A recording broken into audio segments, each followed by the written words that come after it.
CNN received a complicated question from a viewer. Why can black people say the N-word, but white people can't? Now, the question itself may be tiring or frustrating for black folks. Why is it that we have to keep explaining the history of racism in America? People who are allegedly confused are white people. And my experience is that white people aren't confused, they disagree with it. And that's very different. That's Dr. DR.Lester. He created the first college course focused solely on studying the N-word.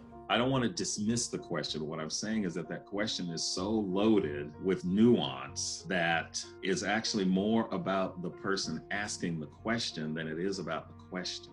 Now, it's worth pointing out that not all black folks feel the same about using the N-word. Take the NAACP. In 2007, the group held a funeral for the N-word, hoping to bury the word in all its variants once and for all. But there are black people who still use the word, and some white people still asking why they can't.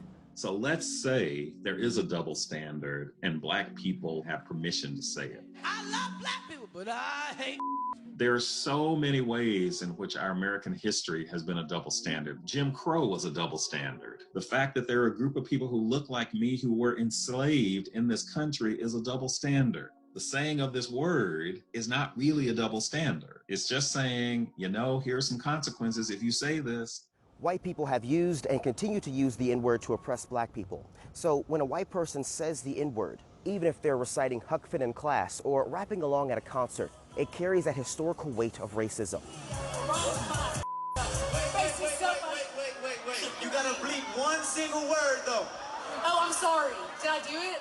You can say it until the cows come home. In the privacy of your own room, you can say it out loud. But I guarantee you, I've seen some social media stuff. If you say it to the wrong person, you may get knocked out. I'm not advocating violence. I'm just saying that that's what some people do because the word has a visceral response to many people. This is a word that is still to this day loaded with violence and hurt and trauma and pain, and nothing about the experience of black and brown people has changed in that regard.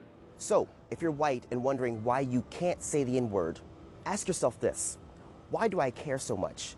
And why do I even feel the need to say the word in the first place?